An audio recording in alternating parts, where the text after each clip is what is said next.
बोलो जयकारा बोल मेरे श्री गुरु महाराज की जय। बोलो साचे दरबार की जय। बोलो श्री सद्गुरुदेव भगवान की जय। सौभाग्यशाली गुरुमुख सज्जन मंडली, इसी प्रकार अपने मन एवं चित्त की समस्त वृत्तियों को एकाग्र रखते हुए अपना ध्यान सम्मुख विराजमान श्री 108 श्री सद्गुरुदेव दाता दयाल जी महाराज जी की ओर लगाते हुए और अपनी मुख रचना को पवित्र करने हेतु एक बार ऊंची और मीठे स्वर में बोलिए जयकारा बोल मेरे श्री गुरु महाराज की जय। बोलो साचे दरबार की जय। बोलो श्री सद्गुरुदेव भगवान की जय। गुरुमुखों, महापुरुष इस जीव के हितैषी होते हैं। जीव के इस संसार में जितने भी बंधन हैं, एक समय पर आकर वो हमेशा टूट जाते हैं, लेकिन जीव का जो संत सतगुरु से, महापुरुषों से जो रिश्ता होता है वो आज का नहीं है, वो जन्मों जन्मों का नाता होता है। और उस नाते को जो महापुरुष जीव के जो सच्चे हितैषी होते हैं, वो हमेशा जीव की भलाई और कल्याण के लिए ही हमेशा सोचते हैं। वो ये सोचते हैं महापुरुष कि ऐसी कौन सी चीज हो जिससे जीव हमेशा सुखी रहे, आनंद में रहे, हमेशा शांत रहे, प्रसन्न में रहे। वो हमेशा ऐसी चीजों को करते हैं जिससे जीव हमेशा शांत और आनंद में प्रतीत करता है।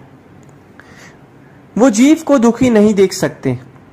उनका हर समय हर वक्त अपने तन पर कष्ट लेकर हमेशा उनका यही लक्ष्य रहता है कि जीव को सच्चा आनंद प्राप्त हो, जीव को सच्ची खुशी प्राप्त हो।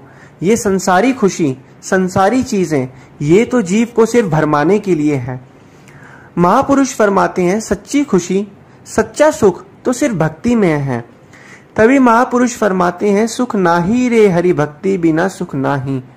करोड़ों यत्न करके अगर हम धन दौलत को भी इकट्ठा कर लें, वो हमें सिर्फ भौतिक सुख ही दे सकती हैं, लेकिन आत्मिक सुख हमें कैसे मिलेगा?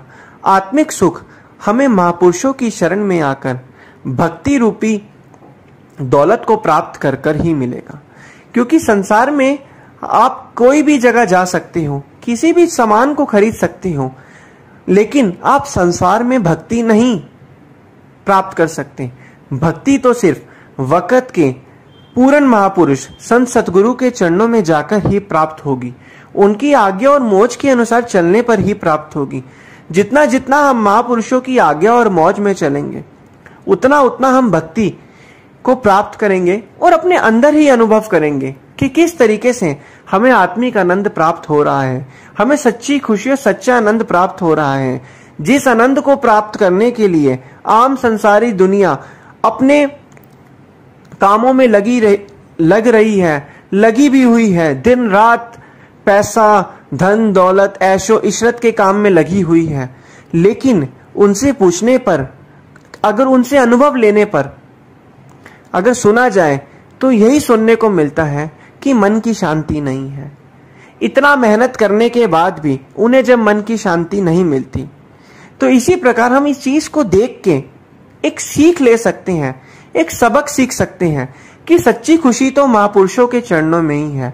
उनका दर्शन दीदार करने से ही जो हमारा मन तृप्त और शांत हो जाता है, वो एक ऐसा आनंद होता है जिसको हम कभी किसी को बयां भी नहीं कर सकते हैं।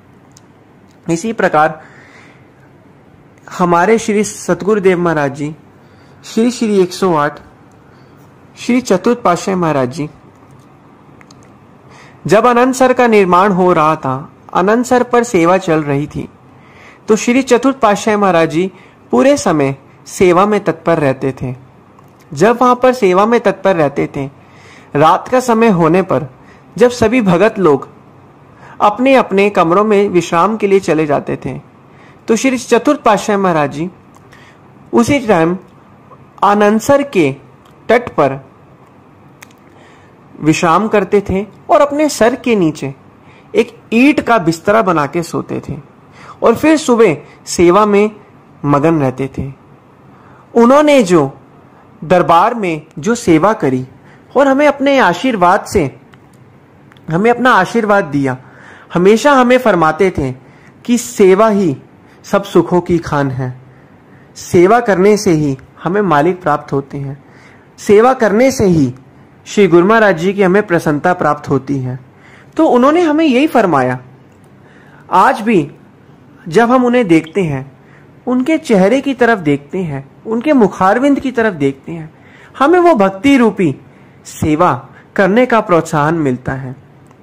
जिस समय आनंदसर का निर्माण हो रहा था, श्री सेवा चल रही थी, जब उस समय श्री सद्गुरुदेव महाराज जी रात के समय में विश्राम करते समय अपने सर के नीचे ईंट का तकिया रखते थे।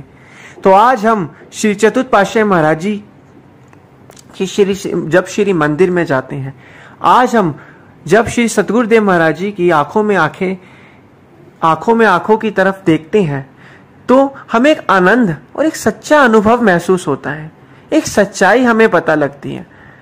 तो इसी प्रकार उन्होंने हमें सेवा करने की लगन बनाई, सेवा के बारे में बताया। उन्होंने बताया कि सेवा ही सब सुखों की खान है।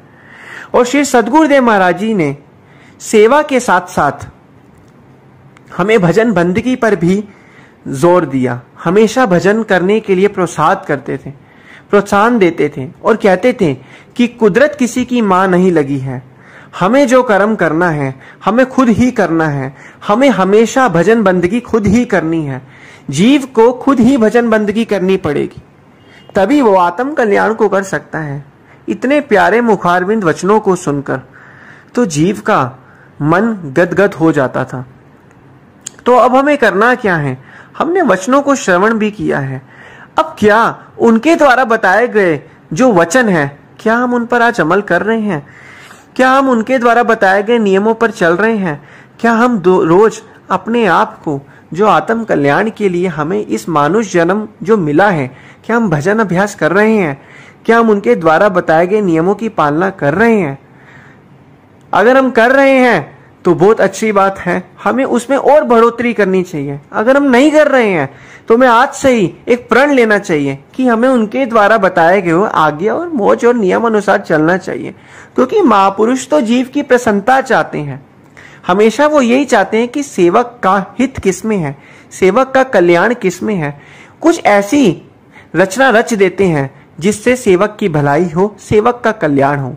अब हमें महापुरुषों के वचनों को श्रवण तो किया, क्या हम उस पर अमल कर रहे हैं? श्रवण और अमल में बहुत फर्क होता है। हम सुनते तो बहुत कुछ है, लेकिन हम उस पर अमल कितना करते हैं? सिर्फ सुनने से ही काम नहीं चलेगा, जो हम उस पर अमल करेंगे उस पर ही काम चलेगा। तो उस पर अमल करने के बाद हम महापुरुषों की प्रसन्नता को प्राप्त कर सकते हैं।